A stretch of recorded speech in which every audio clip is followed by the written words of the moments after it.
Semper distans, always distant. She's semper distance to you. Welcome to About Time, a Doctor Who podcast. I'm Stephen, and I've been a Doctor Who fan since 2005, and usually I'm joined on the podcast by my boyfriend Ben. Today, however, I'm joined by special guests Will and Ryan to discuss the 2024 episode 73 Yards. And quite frankly, it's about time.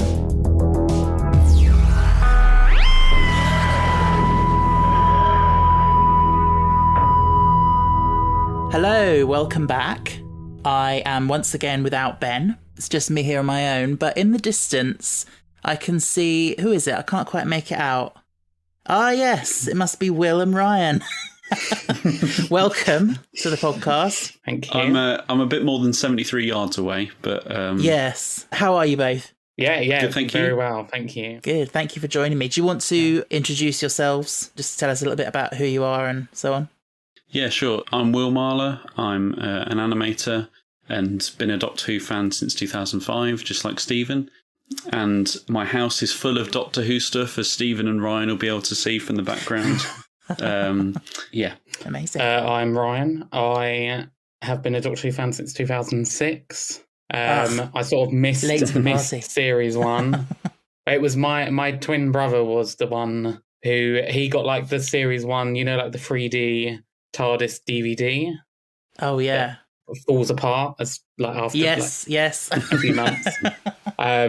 He got that, so that's what got me into it. Really, all my Doctor Who stuff is unfortunately away. I have loads of books and DVDs, but all like the other stuff is upstairs. I wish I had it down here, but unfortunately not. It's your dirty little secret.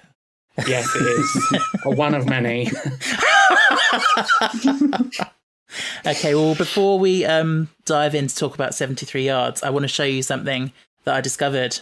So I've got my glasses on right now, yeah? You're not going to believe this. I'm going to take them off, and I look 20 years younger, just like Ruby Sunday. Isn't that amazing? Absolutely. Yeah, that was a choice. Yeah.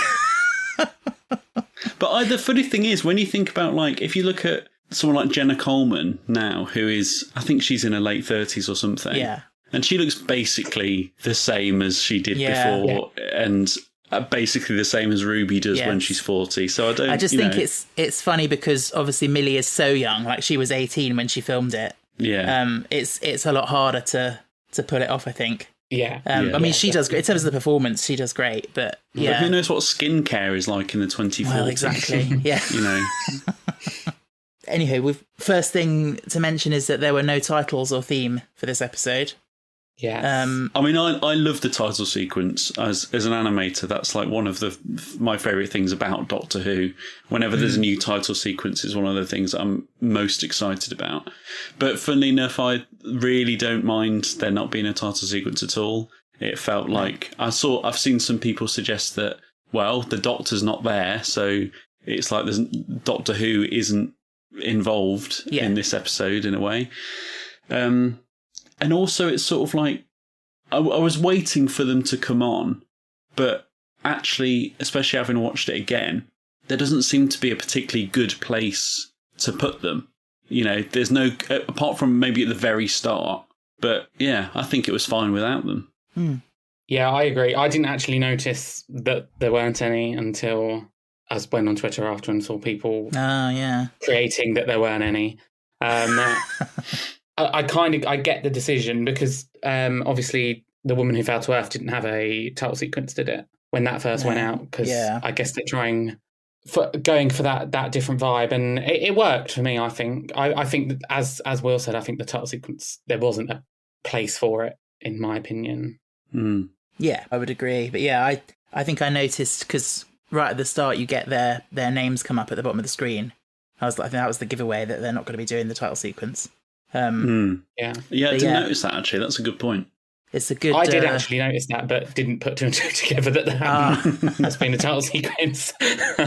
Okay, actually, I suppose before we get too much into detail, then, do you want to give me a rough idea of, did you like this episode? Did you not like this episode? What did you think? I really liked it. I really like episodes that dare to be different. And, you know, I don't at all have the same complaints as some people have about, oh, this isn't Doctor Who, or just RTD2's general vibe of introducing fantasy more than sci-fi. I think basically, you know, whether it's sci-fi or fantasy, it doesn't really make a difference to me. It still feels Doctor Who. One thing I did think was obviously comparing the Next Time clips to the actual episode. The Next Time clips cover the first quarter of an hour of the episode and actually give it a totally different feeling as to what it's going to, you know, you think it's going to be this Welsh gothic folk horror type thing. And part of me was a little bit disappointed that it wasn't that, because I'm massively into mythology. I love also mythology that, you know, sort of more folky type mythology, or, you know, Celtic and, you know, Welsh, Irish, Scottish mythology, things like that. And I love the sort of, you know, gloomy, misty vibes that looked like it was going to be giving. But what we did get instead, I think, was so unique, and so, you know, the idea of like, how would a companion cope without the Doctor for the rest of their lives, or you know, so I thought it was a shame that we didn't get the rest of that sort of gothic horror type episode. But what we did get instead was, you know, I think just as good, just different. I agree with that. I think it was a good twist, wasn't it? That because they really set it up that you would think. I was expecting the whole episode really to be set in the pub and with those characters, and then suddenly you're like, oh, okay, we're going in a different direction. It was quite like having the rug pulled out from under you when you were watching it. That was quite good. What about you, Ryan? So I liked it. I've liked it more each time I've watched it. So I've watched it 3 times now. I watched it on Saturday morning. I sort of ended it feeling like, what was that? Not more or less what was that, but what just happened, basically. Because I was really enjoying it, and then sort of the end lost me.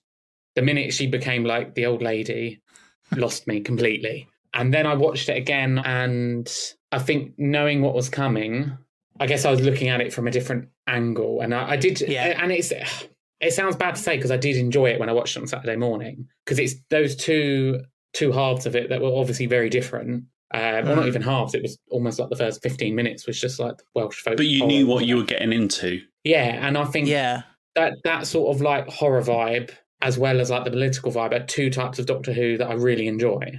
Yeah. But together, on first viewing, didn't necessarily... It felt quite a jarring jump, I think, because I was expecting this. Yes. It's definitely that kind of episode that once you watch it for the second time, knowing what's coming, it's going to be a completely different experience. Like, you'll never be able to get that back, that first viewing. Like, that's true of any episode, but especially one like this. Yeah, and part of me sort of thought, would it have worked better as a 2-parter, and having sort of one part as the Welsh folk horror and having the second part as the political?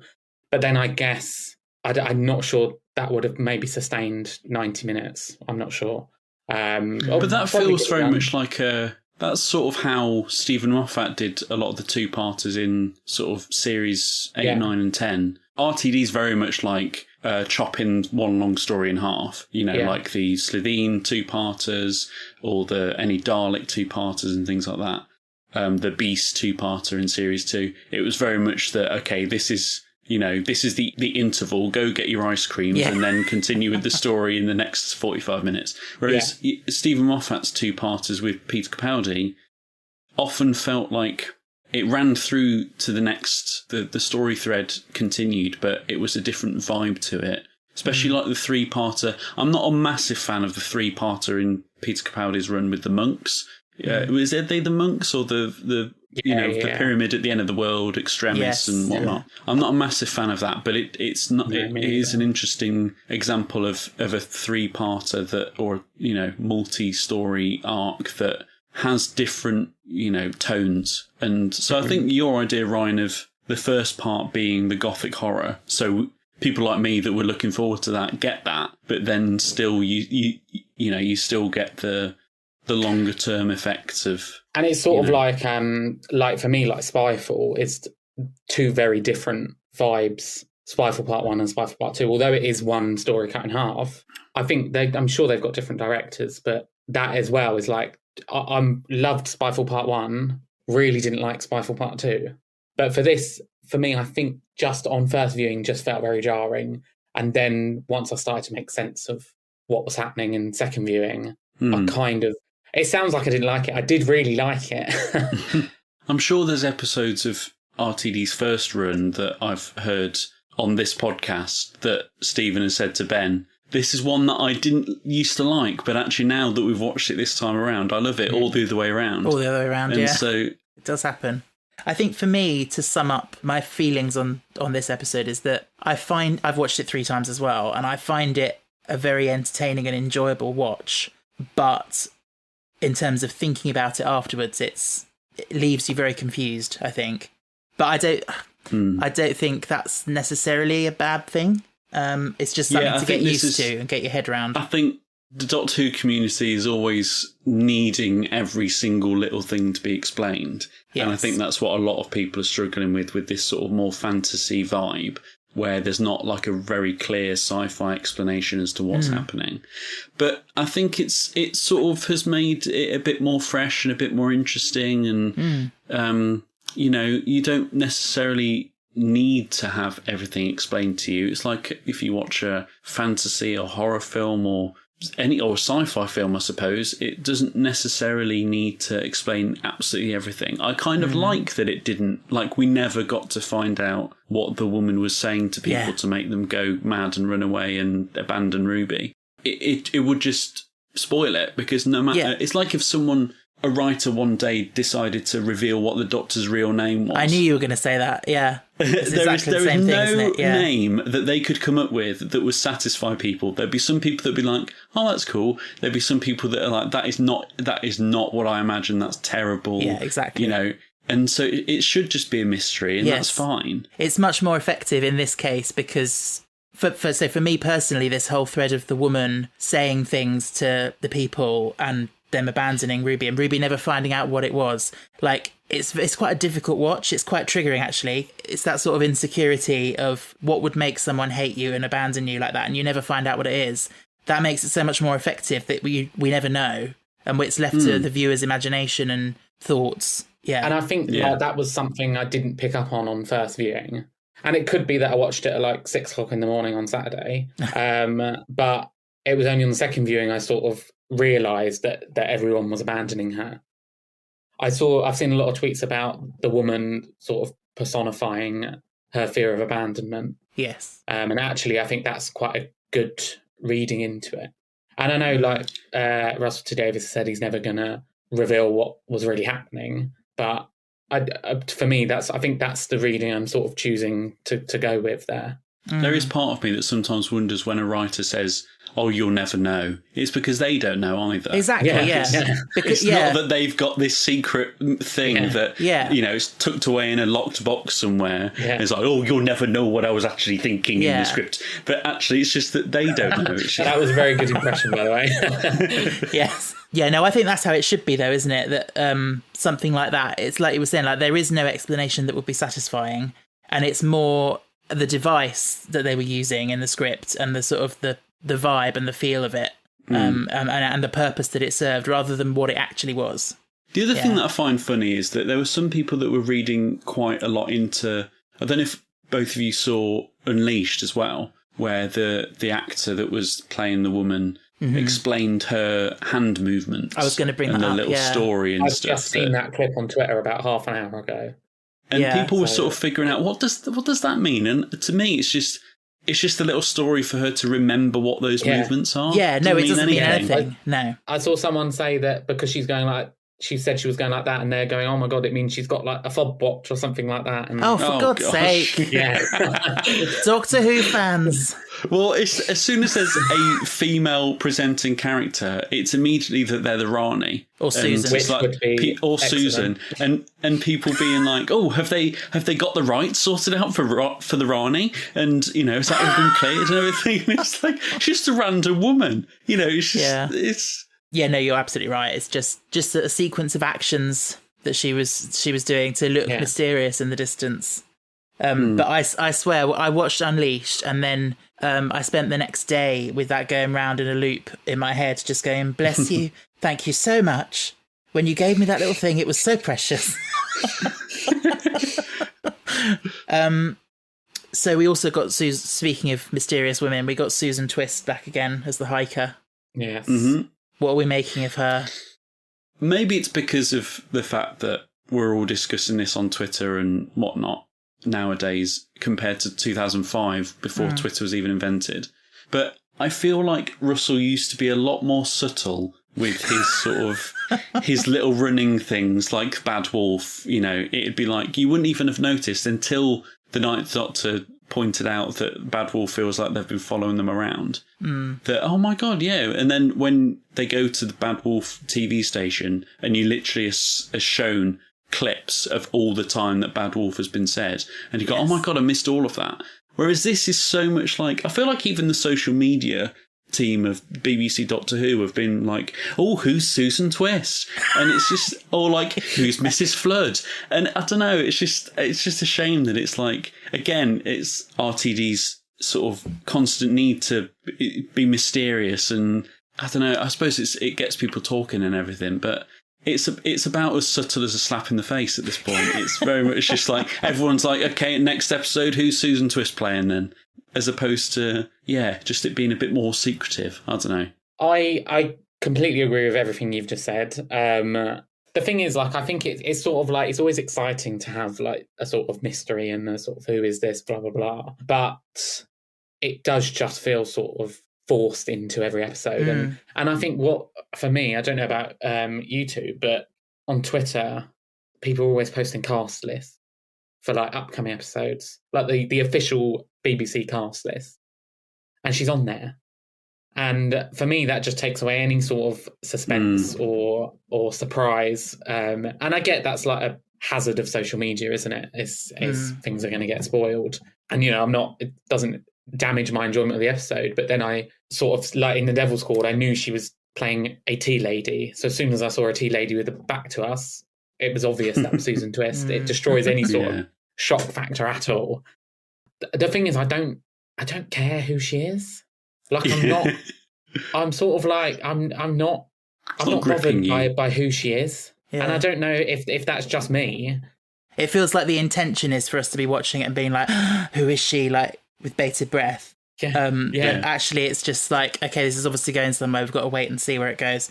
Because what is happening is that, again, it's like with the thing with what is the woman actually saying, it limits who she can actually be, and us feel satisfied with that is mysterious enough. Like, there's obviously people that are expecting her to be, you know, Susan, obviously because of her being called Susan Twist, and like every series, Susan's back, the Rani's back. You know, is it Clara being splintered but as an old woman or something? God. And so, you know, if it's just, oh, I've been watching you and following you, and she's just a new character, and it's just that she's the finale, then there'll be so many people that are disappointed because it's not Susan or because it's not Clara or whatever. So I don't know. It's fun. I mean, as long as it's not like, at least they play a role in each story, like in Boom, her being the face of the ambulance, and her being the hiker in 73 Yards and stuff. Like, at least that they have somewhat of a function. I mean, the tea lady maybe is more of a just sort of slotting her in, but at least there's that. It's not just it seems to be a progression. It seems to be that she's getting gradually more of an involvement in each episode. Yeah, like, actually having a full-on conversation with Ruby in this one. It's almost like, where's Wally? Yeah, but where's Susan Twist? Where's Susie? I sort of like the idea that she's no one, and that it doesn't. I know that she's, you know, there's clips of her looking like she's going to be someone important in the finale, but I sort of like the idea that she's just some random woman that, you know, is again this idea that maybe we never find out why she's all over the place, and she's got lots of, you know, she keeps coming across the Doctor and Ruby and stuff like that. I don't know. It just is a little like side quest, but obviously it's going to lead to a big finale. Oh, who's Susan Twist? Oh, this is who she is. Okay, next season. You know, come this time next year, we're not going to care about it. I would find it, I think, so much more satisfying if she was someone completely new. Yeah. And not the Rani, not the Master, not Susan. Just a new villain or whatever she is. Yeah. I would bet that she is going to be something new. And that, like you said, inevitably people will be disappointed that it's not Susan or whatever. But I think those people need to get a grip. But the further, I've been saying this on each one of these episodes so far, but like by the time this comes out, the series will be over. So it'd be interesting for people to hear our thoughts at this point in the series, but they'll be knowing where it actually goes. So, but that's why I think we're quite, and I'm sure a lot of your other guests will be very similar. It's not like we're like, right, okay, I'm so sure that she is the Rani or like something Ben. like that. We're just like, yeah, oh my god, the amount of times that he's right. That's what always baffles me is that he says something randomly and you have to do your absolute best to be like, well, we'll wait and see. And you can't possibly give away that when he does his oh my god, is that? And it's just like, but then sometimes he comes out with the most ridiculous, random, But then when he randomly came out with the idea that the TARDIS was grown, and it was like, how did you get that? The idea that the TARDIS is grown on a farm, and it's sort of right. There was a while before you done the Human Nature two-parter where he had some sort of idea of the Doctor becoming human or a human who thinks he's the Doctor or something like that. And yes, he did. I remember that. Yes. Managed to predict it. I know. It's insane. That's interesting, actually. A human who thinks he's the Doctor. Because I don't know, obviously, where you're at with your recording. Yeah. Have you done the next Doctor with him yet? We haven't yet. That's our next one to record. That's your next one. Yeah. So, yeah. I love that. Yeah, I kind of see that as the inverse of Human Nature in a way. Definitely. So should we talk about the pub and the locals in the pub? Yeah, so obviously this is where it was setting up the whole sort of gothic horror type thing. I actually found out something because I was quite interested. The village that the pub is in, Susan Twist's character said, was Glengatwig. And I had a quick search online, and apparently that's not... I didn't search for long, but I don't think that's a real Welsh place. Mm-hmm. But I also then went on to Google Translate, and that translates to hear us. So, again, something like listen or something like that. And I wondered if that was a little Easter egg to the woman or old Ruby saying, listen to what I'm saying, don't break that circle. Listen to what we're saying, that you shouldn't have broken the circle or something like that. That's very interesting. So who knows? Maybe that was an RTD little Easter egg, or maybe it was just an accident. But yeah, he loves his little Easter eggs. Also, did you realise that the woman who played the landlady was in Torchwood? She was the cannibal woman in Countryside. Oh, I did see that, yeah. And also the fact that the pub itself was used in Countryside. Oh, yes. Oh, really? It's very weird seeing the same location get filmed, nearly 20 years later, and seeing the clips side by side to see how technology has changed. Yeah. On the pub, can I say bitch? Oh, you can swear. You can say what you like, yeah. That landlady was a bitch. She was, yeah, 100%. She was, yeah, I would use worse words, but she was a bitch. I've watched one recently called like a folky horror thing called The Red King, and I mean it was awful, but it had it was on, I'm sure it was like a Welsh island, and there was a landlady, and I don't know whether it was that sort of put that preconception in my mind, but I was expecting her to sort of be quite friendly, but she sort of, I think everyone in that pub was just a bit like, you've got this girl coming in, this 18-year-old who's obviously quite distressed, and they're just laughing at her. I think it's interesting because they all seem to have an issue with her, perceiving them as, rural and backward and whatever, but they're being really unwelcoming, so they're actually kind of living up to their own stereotype that they're, I really liked I agree totally that she was a bitch, but I did like the woman at the bar who was doing the crossword, the older woman. She, reading the paper, doing whatever she was doing. Because I don't know, her just little thing about working out the phrase semper distans. Yeah, she was fantastic. She seemed like she was perfect for the role of something in a gothic horror type thing. It's a shame that we probably won't be seeing any more of her, because she seemed like a great character that would be, I don't know, just a great addition to the sort of horror vibe of it. I feel like she stole the episode for me in a way. Her performance was so gripping, and she had such a wonderful face. Like, and voice and everything. Yeah, absolutely. She wasn't sort of too over the top with the scariness. You know, she was quite mysterious, but without trying too hard to be that mysterious. And yeah, I thought she was great. I'm imagining, by the way, that the guy in the pub is at least a contender for your hottie of the week. You mean the goth guy? Yeah. Well, yeah, maybe. or are you more of a Roger Gwilliam guy? No. I'll take the goth guy over him. Yeah. But he was a bit strange, the goth guy. You know, when he's looking out the window and he's strange. Like, he ran off like the devil was on his bum. It's so weird. Yeah, that was very strange. The boy and the girl in the pub are the only two I probably could have done without, to be honest. Yes. Yeah, it was a bit weird. The girl didn't really have much to say, but... No. Yeah. But I agree. I thought the woman at the bar was excellent. It could have been just the landlady, the woman at the bar, the guy that eventually goes to talk to the woman and runs off, and that's it. I think that would have possibly made it more mysterious, because it's like when you're if you're a bit scared somewhere, the more people that you're around, often it can sort of, okay, there's more company, it's all fine. But if you sort of limit that to there's this bitch behind the bar, there's this old woman that's been a bit sort of mysterious and a bit weird, and then there's this normal blokey guy, but then he runs off and is out of the picture. Yeah. I don't know, that might have felt a little bit more, ironically, that might have felt a bit more claustrophobic and a bit more... Yeah. And also, because the guy and the girl were obviously closer in age to Ruby. Yes. And so, yeah, if she was just surrounded by these much like middle-aged or older people, she might have felt even more isolated. The one thing is that I think it does go towards, you know, if they're trying to trick you into thinking it's going to be this ensemble episode set within the pub and everything, you could believe that from those first 15 minutes. Yeah, that's true. Yeah. But yeah, I know what you mean. I think you've just given us our episode title, by the way, The Bitch Behind the Bar. I like that this episode has just become an excuse to cyberbully the lady behind the bar. Yeah. She deserves it. Can I just say about can I pay with my phone, that whole bit?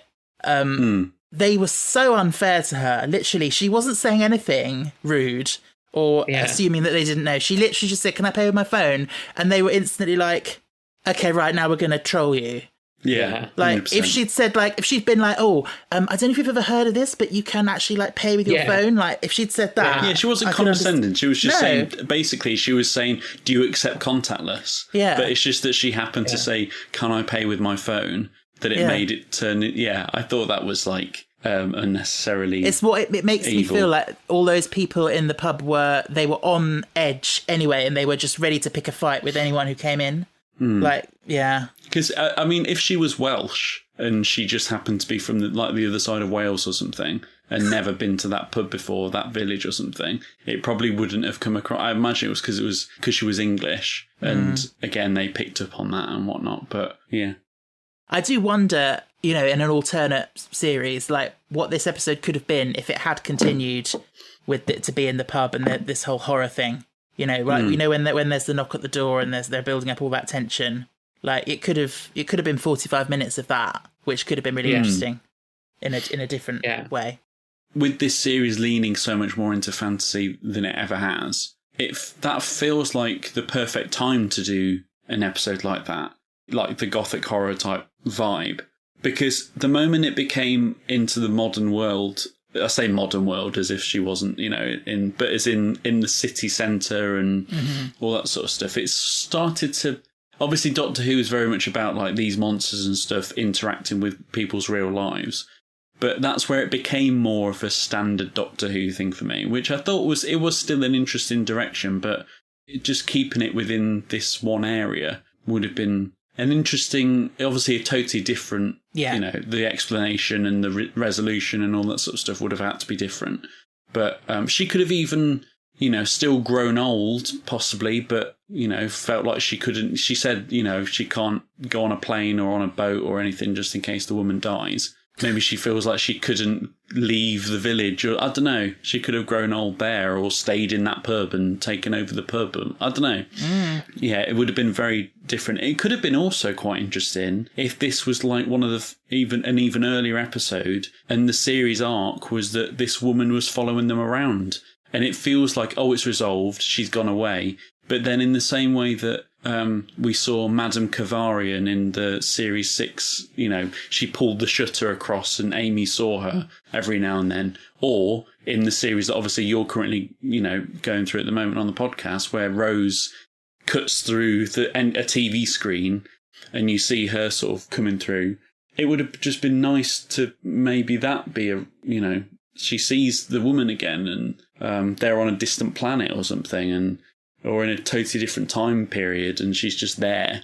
That might have been an interesting thing. But yeah, we can, as a Doctor Who community, we can always, I'm sure there's certain episodes that everyone always has their in their head canon, their endings, that what actually happened or what could have, we'd be brilliant at show running in our heads.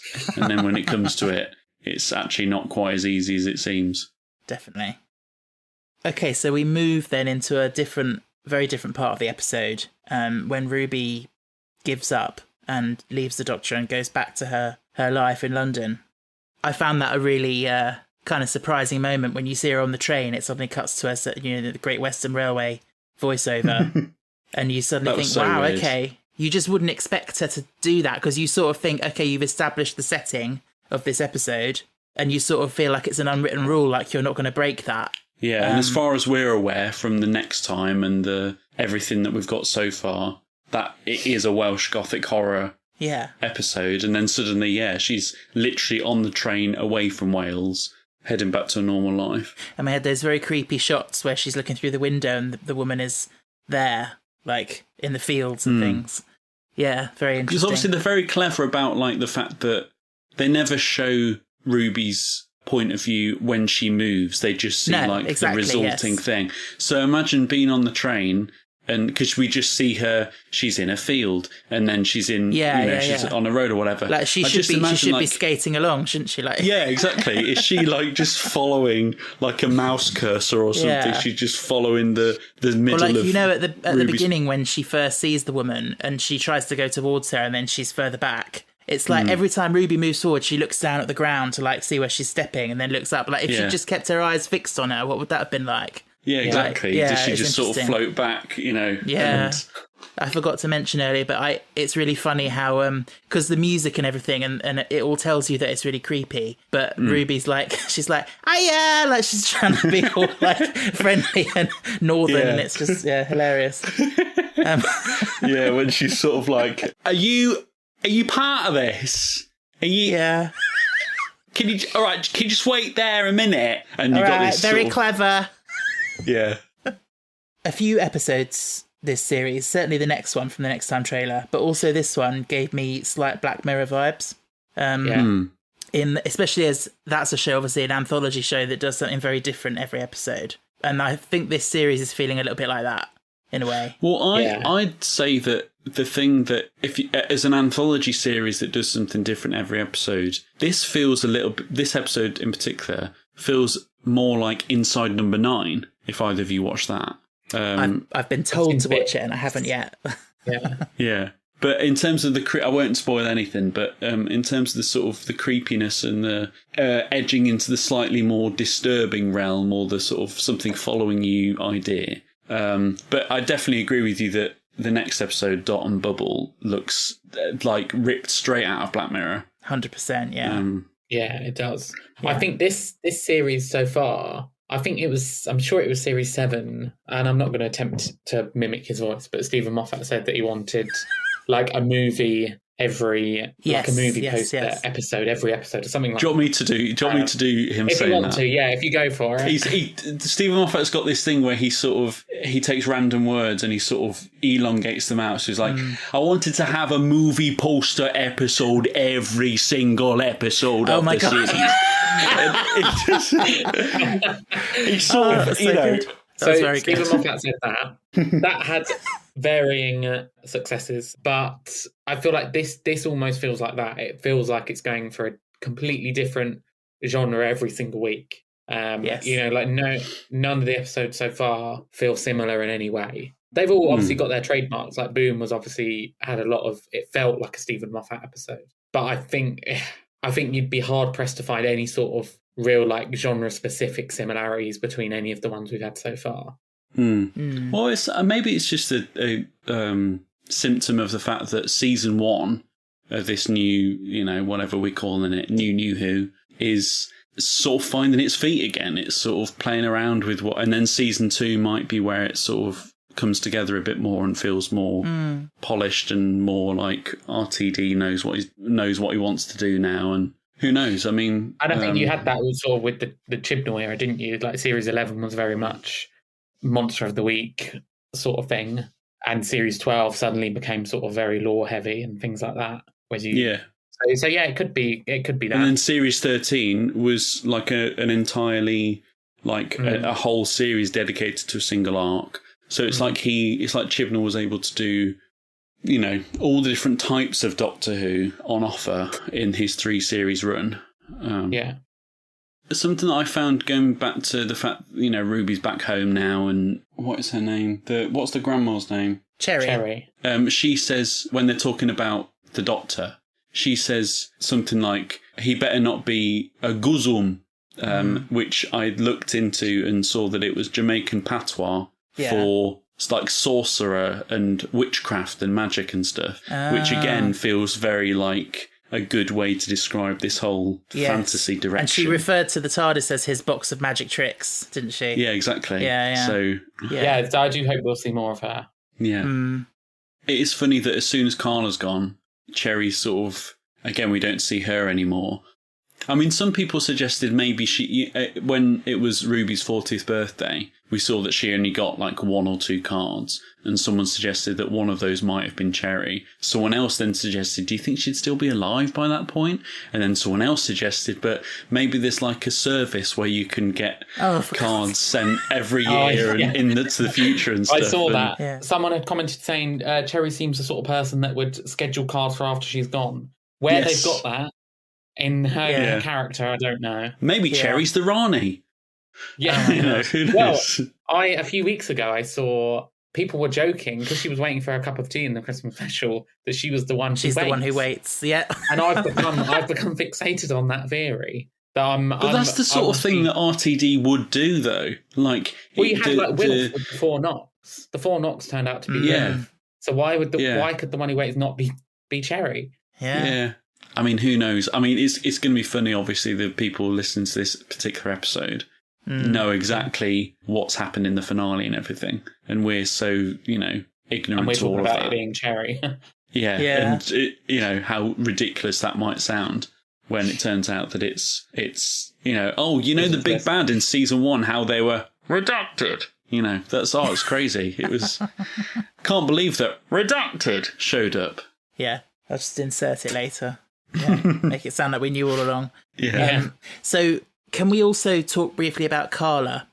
Because I have been thinking, and I haven't said it yet in any of these episodes, but I think I'm going to say it now, that I find her a bit, I don't know, like the performance is a little bit bland to me. Oh, I agree. It was only on like my 2nd or 3rd viewing, and I was watching her performance in the kitchen with Ruby. Yes, when she first that's goes the scene I'm thinking of, yeah. And some of the line delivery, I'm thinking, is she here? Is she in the room? Because the dialogue itself is fine. It's like you could imagine Camille Kaduri delivering it as Jackie, and like she'd make it really entertaining. But I don't know about that. I think I disagree with that a little bit, because I think that I think at the end of the day, with Doctor Who, especially with Russell's Doctor Who, the mum is such an archetype of a companion. Like you say, you've got Camille Kaduri with Jackie. You've got Martha's mum, you've got Donna's mum, and so whenever there's a mum, there's always going to be a comparison with them. And I do wonder that personally, I think with the writing that maybe she just doesn't have quite the same. Not even presence as if like necessarily with the acting or anything, but she's not quite as key to thinking about like Jackie Tyler. At first, she was just, in the first episode, she was almost like how they say the companion represents the audience of like going into this and seeing these crazy things. She was almost like even more so the audience, because she was just shopping and had no idea what was going on. Absolutely, and, you know, all this sort of thing, just going about her life, living with Rose and flirting with the Doctor and stuff. And then obviously she had her massive moment of, you know, wanting to protect Rose and all that sort of stuff when Rose came back and she'd been gone for a year. And this is the thing, in a 13 episode series, they had the space to explore those characters. I was going to say that, you know, we don't really have that in this series. Part of me was thinking the same. Is it a symptom of the reduced episodes? Because obviously with Jackie, we got episode 4 and 5, which like really sort of focused on that relationship. So it had that time to develop. Whereas obviously we didn't actually see the end after Space Babies, where he meets Carla properly as the Doctor. So I think we are sort of missing that. But it's funny, isn't it, that this episode feels like, of all the episodes we've seen so far, this episode feels like it would have been the perfect opportunity to have more time with Carla and Cherry, with Ruby. What's she going to do now that the Doctor's gone? And she is possibly yearning for him to come back, but she's still got to look after Cherry and still be, you know, there with her mum and stuff. But then her mum, you know, obviously abandoned her quite soon after, and she doesn't see Cherry again. So yeah, it seems like possibly a missed opportunity. That obviously that's part of it, is that she's on her own, but it seems like a missed opportunity to, you know, allow Carla more room to, you know, have her moments and shine. I kind of feel like we've seen the sort of limited time that we have spent with Carla. Twice now it's been in an alternate timeline where she's been a bit of a bitch. Yeah. Yeah, that's a good point. So we've not really got to know the Carla that is supposedly so great, because as soon as the opportunity arises, she decides to become a bitch. But the glimpses we have seen, like when she's like so quick to help Ruby out with the, right, I'm going to be on the phone and I'll go down there and I'll tell you everything she says. Like, she seems so lovely and so, you know, there for Ruby no matter what. So yeah, it is a shame that then various things happen to make her lose that. Yeah, it's hard. It's hard to comment without having seen the full series and sort of how it develops. Yeah, but it does feel at the moment like there's something lacking. But we shall see. We shall see. We also got another glimpse of Mrs. Flood. I find her voice and her delivery a bit grating. Like she's like, having a nice time. You're standing in the street on the phone to your own mother. But yeah, I agree. Like, the delivery was a bit off. She is, for me, really. She's and in Church on Baby Road as well. She's just a strange sort of presence at this point. What, you've never seen a TARDIS? Never seen a TARDIS before. She's a bit condescending, isn't she? You know. I think she's going to be harmless, nothing. But again, it's just this thing of like, who's the mysterious woman? If RTD didn't have this like mysterious plan for her, would she have been in this episode? Probably not, because she added nothing. She was just there, and it was just almost like a sort of, remember, she exists. Remember, Mrs. Flood, she's a thing. Keep her in your mind. Okay, see you later. You know, she literally comes on and then says, "This has nothing to do with me," and leaves. Yeah, you know. I saw some people on Twitter, because I love to just take the piss out of what people are saying on Twitter, saying that when she's heading down the steps, she's obviously heading into her TARDIS, which is the basement of her flat. Because obviously, I mean, I'm going to be ripped to shreds if that turns out to be true, but I doubt it. But I don't even think that. I think you've got that's a fair thing to find a bit silly, because even if it is a TARDIS, like, there's still, just because she's going down some steps and out of the, like, you know, maybe her house front door is the door of a TARDIS, or, you know, anything like that. I don't know. There's nothing giving that away whatsoever, because it's just a typical feature of a London townhouse, you know.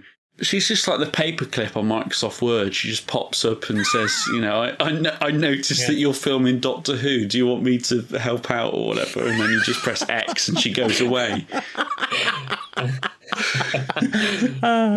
We'll find out eventually, even if it's not till the next series, what Russell T Davies' wonderful plans are. Marvellous plans. Yeah.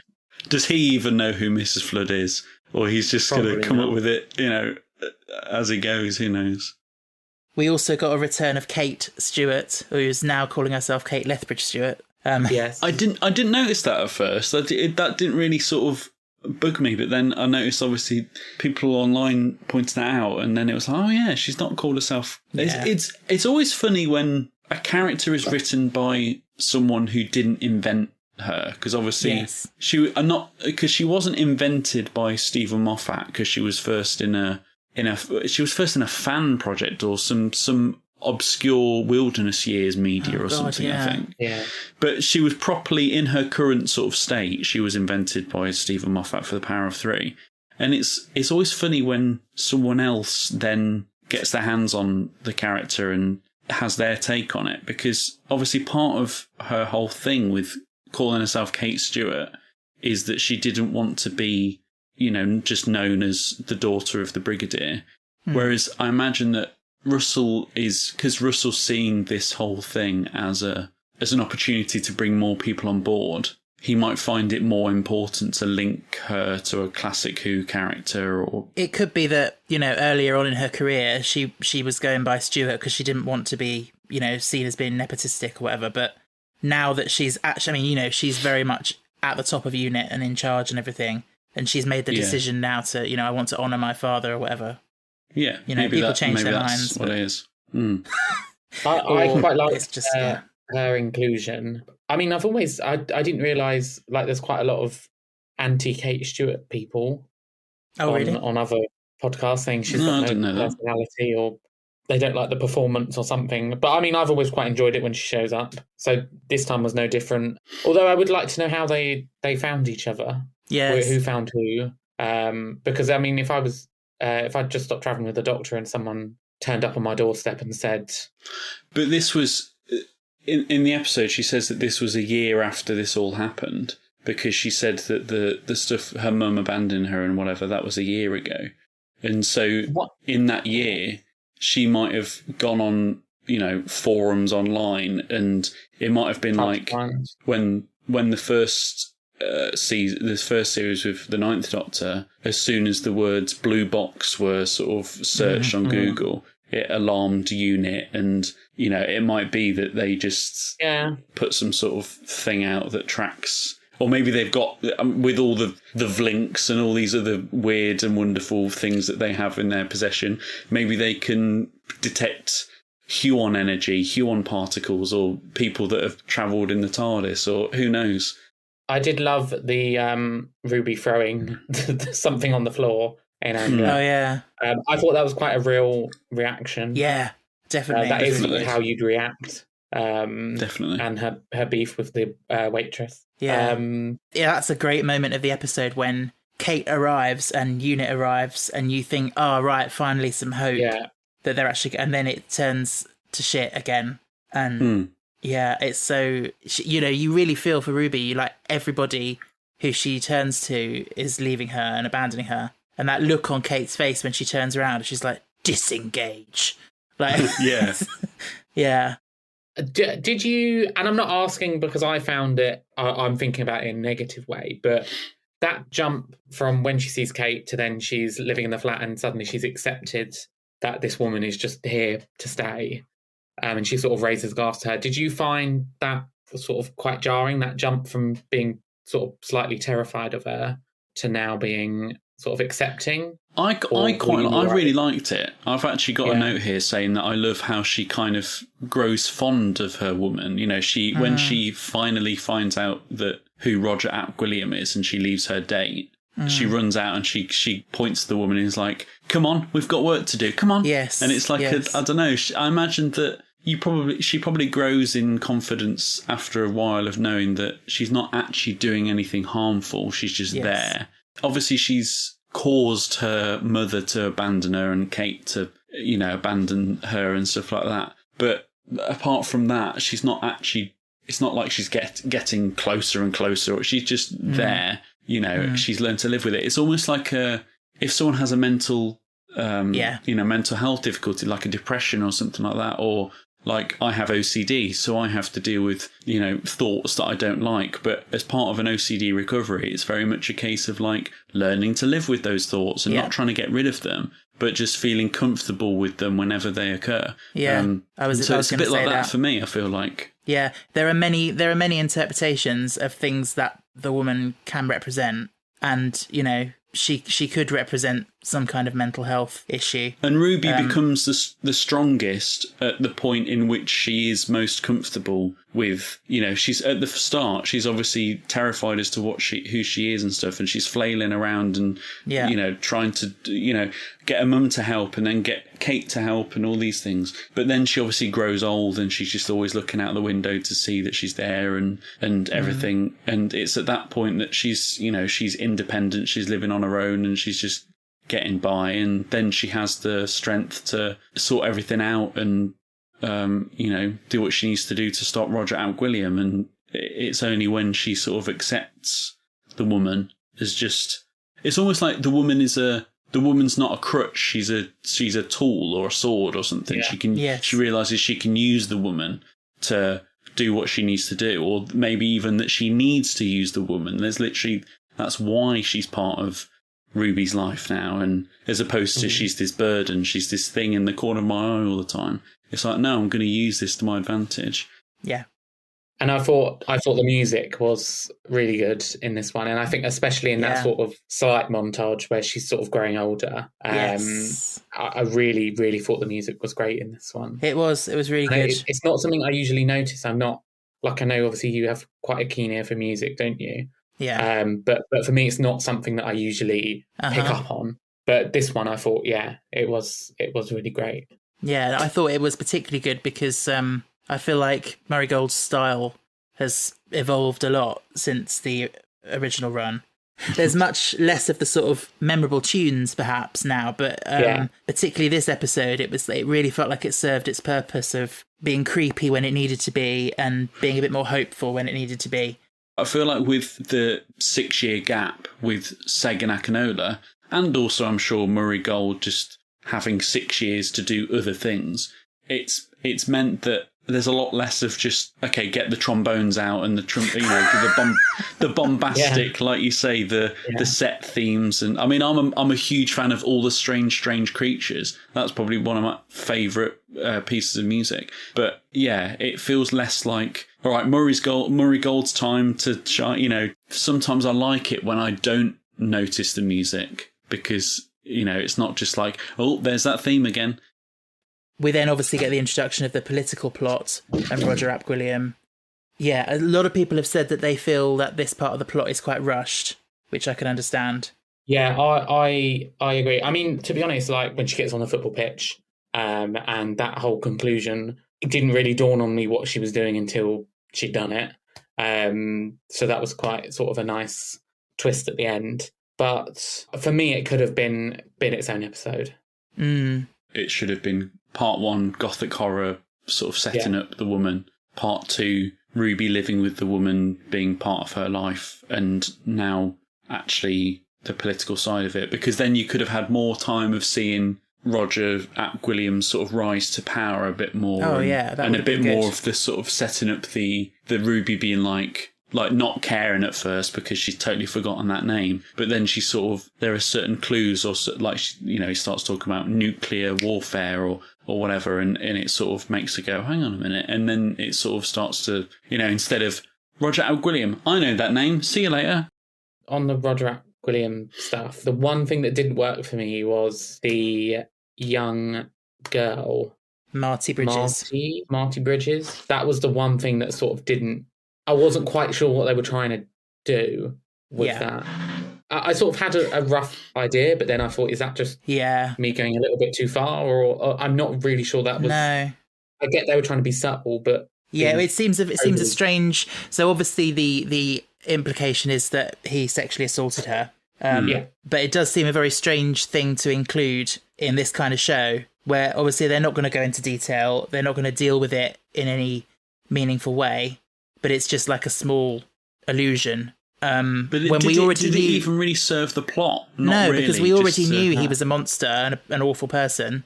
I think that was clear anyway. So, yeah. Because the doctor, you knew he was a monster because, I mean, at the start, we're literally told by the doctor that that's a bad example of a Welshman. You know, you don't need sort of these extra, if it was that he was introduced as a new character and you had to build that character and sort of, that's a nice subtle way to indicate that they're a monster, but you don't need that because we're literally told that at the start. And especially in this, as we said, it's a very limited 45-minute episode that they decided to go with. We had plenty of stuff with him, like the TV interview where he was getting all excited about launching a nuclear strike or whatever. Like, that tells you what you need to know for the purposes of the episode. Yeah, so I mean, he's a strange inclusion as he appears on the screen. Oh yeah. Possibly any of the time that was dedicated to that little side plot could have been used to better effect elsewhere. Yeah, I don't think that was necessary at all. No. But yes, we do then get obviously the moment where Ruby takes control. She uses the woman's presence to sort of depose Roger, which is it's a very good bit, I think. Yeah, it is. It's quite a satisfying conclusion, I think. Yes, but it's interesting because, like, it seemed that most times when the woman was speaking to people, it was making them hate Ruby and abandon her specifically. Whereas this man was the prime minister, and like, it doesn't quite work if you think about it. Like him, that's the first time I thought about that. Yeah. Do you know what I mean? Like, he could still be the prime minister and all that, but obviously the guy from the pub, that wasn't really established at that point that he was abandoning Ruby. That was just he ran off. And the hiker, the Susan Twist hiker, she just ran off. Well, no, I think there is a moment, though. I think with the hiker, there's a moment where she suddenly looks sharply at Ruby. I think they all have that moment where they look at Ruby, and it's like something about her. Oh, okay. But apart from Roger Alquilliam doesn't really... No. But maybe it's just him suddenly going mad and running off screaming is like enough to damage his credibility, and, who knows. But it is a satisfying bit, I think. I also wonder another possible interpretation of the woman. I could sort of see her being a representation of death, because you've got the scene with old Ruby. I feel like she's on her deathbed, and that's the moment when the woman is getting closer, and it's sort of like it's been there, sort of hovering in the background her whole life. So I found that interesting. That bit was very creepy. And to sort of link it a bit more with death, obviously we saw the moment when she sort of merged with the woman and she was the woman, sort of thing. Yeah. I imagine part of me wonders, just off screen cut out sort of thing. Did she merge with the woman and then sort of slowly time reversed until that moment when she first appeared on the hill? A bit like when the 11th Doctor sort of revisits all of Amy's memories from a third person perspective, and he's going backwards, and the idea is that it will just keep reversing for as long as he lets it, but he actually just decides, oh no, I'm going to stop it at this point. I think I've seen enough. And so it's almost like your life flashing before your eyes sort of thing. Yes. And if she is death, then that would sort of... She's almost like because she, at no point, apart from the effect she's had on other people, to Ruby, she's not actually necessarily ever been particularly evil. No. So it could be like a sort of a form of death that's sort of kind. Like it's sort of giving her... Yes, and I love how old Ruby is sort of embracing her as she's coming towards her, like, oh yes, now it's time, sort of thing. Yeah. It's like she's accepting her. Well, as we've said, she sort of becomes a bit more friendly with her and, cheers in a glass to her out the window and things like that. So she becomes almost like her only companion at the end of it all. So I on my first watch, I was a bit confused afterwards. I thought the implication was that the woman was Ruby, but I wasn't 100% sure, and I had to sort of talk to a few people and say, so was I right in that? Like, so it's not made super explicit, I don't think, but yeah, I did find that bit a bit confusing. But I think on my third watch today, I was seeing it almost as when she goes back to that time on the cliff side where they first appeared. It's almost like she's a needle and thread, and she's just going back through to the last bit to sort of close it off. And seal it off, sort of thing, before she disappears. I thought that was quite interesting when it comes to the fairy circle, because obviously it's almost like time is in a circle and the Doctor breaks the circle, but then Ruby has to break this time cycle again by getting him to not break it. So it's sort of, there's a bit of similarity there as well. The only thing that didn't work for me and I guess it is part of it not being massively clear about what's gone on, was in the proper timeline now that she's gone back to. Is Roderick William not gonna get into power? Because we didn't see Ruby have any effect on him getting into power. Although, if you think about what Kate said, she says that these events are suspended along her timeline, or this timeline is suspended along her events, or one of those. So maybe it's that, like a sort of butterfly effect, which obviously we've literally seen in the very first episode, the butterfly effect, that for whatever reason, now that the circle isn't broken, Roger Ap Gwilliam is either never going to be born, or is just going to be a random, person that doesn't get into politics, or but then the Doctor mentioned him, so he must have known. So it's a bit weird. Yeah, but that's the thing, is that it's always the way with like timey-wimey stuff when it's like a thing is mentioned, and again it all comes back to like which showrunner has got that episode.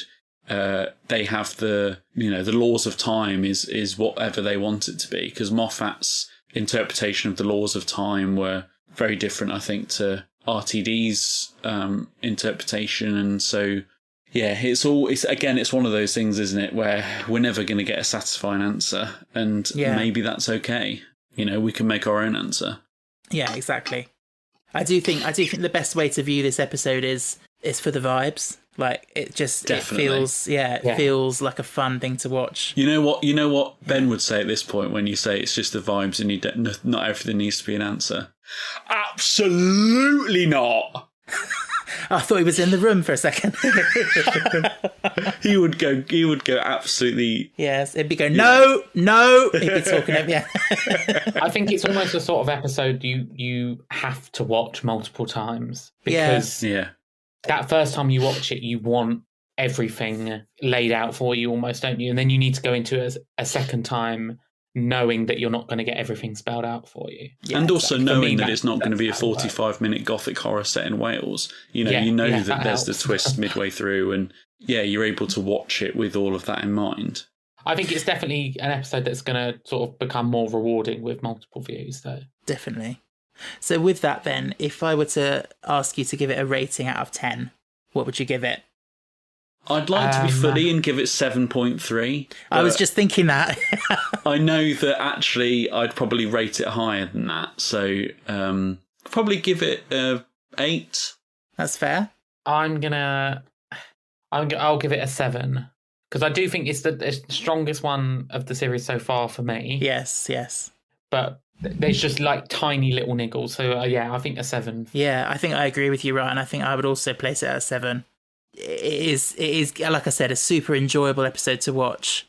But a few things that just make it quite a little bit unsatisfying, I think. Can I just be a little bit nerdy and say that, so we've got 1 7 from Stephen. Oh my God, so it averages out. Another 7 from Ryan. It literally does average out to 7.333 recurring. So, there we go. It was meant to be. Yeah, clearly. It was meant to be. And yes, of course you can be nerdy. That's what we're here for. Yeah. So I always, after the episode airs, I put out on social media for listeners to let me know what they thought. And this is one that gets a lot of mixed opinions. Universal Man on Twitter said, "It's been days and I still can't decide if this episode is one of my all-time favourites or a bit of a disappointment. It feels like if I can just arrive at the right explanation, everything will fall into place and I'll be able to love it without any reservation. But that explanation remains semper distans." Which, good. I can understand that. It's. I guess it comes down to how important it is to you that everything is explained or not. Sinea says, definitely the best episode we've had so far, even if it was Doctor lacking. Millie Gibson did absolutely amazing. A few unanswered questions, but it was that good that I'm not even bothered. Which I think that's something that we've not really spoken about, is the fact that this was literally Millie Gibson's very first episode that she filmed. Incredible. At the age of, what was it, at the age of 18? Yeah. And that was absolutely astounding sort of first to be thrown in at the deep end. And she did and such an amazing job. She's really got the character cemented already. Even that's her first episode. I loved that. Yeah, she was great. Oswin Oswald says, weird but good. Still trying to figure out everything that happened. Whoniverse Draws says, it works very well until it doesn't. which I think a lot of people have said that it's, you know, it sort of tails off towards the end. So yeah, a lot of mixed views, which I can understand. I think it'll be one that people look back on fondly. I think so. Yeah, I would think so. Okay, so we're coming towards the end now of our podcast episode. I've been forbidden from doing the song without Ben, so there's no song. But I would like to say a massive thank you to Imogen, who is our newest patron. So thank you, Imogen. Welcome. And you join the ranks of Louisa, Philip, Northerly, Jason, Joe, Tom, Louis, Michael, Ferner, Heather, Benny, Caleb, Monica, Amber, Jess, Kaylee, Kieran, Jay, Owen, and Natalie. That's the quickest I've ever got through it without the repetitions after each name. Yeah. So, yes, and I just want to say to all patrons, bless you. Thank you so much. When you gave me that thing, it was so precious. How am I ever going to thank you? But we'll think of something. Very good. Now, I just need to thank you two for your wonderful insights and for coming on the podcast. It's been great fun. Thanks for having me. Yeah, thanks for having me. I hope you've enjoyed yourselves. Yes. Definitely. Would you like to, you know, is there anything you want to plug or tell people where they can find you online? If, you know, if you want them to, you might not want them to. Yeah, so I'm on TikTok as Will Marler, WILLMARLER. You do a brilliant Ninth Doctor. Where I do my Christopher Eccleston impression. One day, I'll come back. Yeah, I'll come back. But until then, there must be no tears, no anxieties.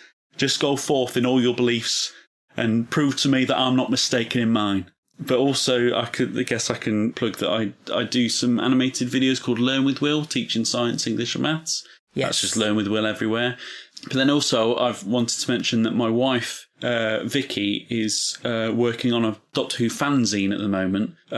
That's called More of the Universe. It's a fanzine that is exploring 13 and Yaz's time together and the stories that we didn't necessarily see on screen and stuff like that. So that's going to be... It's very sapphic and very, you know, proudly, LGBTQ+, so... That's what we like to see. Absolutely. So yeah, that should be available by the time this episode comes out. Great stuff. That sounds cool.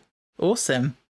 I am on Twitter and Instagram at Ryan Denya, but I bring absolutely nothing of note to the Doctor Who community. So I'm sure that's not true. No, it absolutely is. I do nothing. So if you want to see some tweets about Doctor Who and occasionally EastEnders and Big Brother when they're on, then feel free. But yeah, you won't get much out of it, I'm afraid. I hope that tells it to you. Okay, so thank you for listening. Next week, I'm going to be back with some more guests to talk about the next episode, Dot and Bubble. But until then, stay cool, stay safe. Stay fantastic. Well, that was a long one. I've said that before.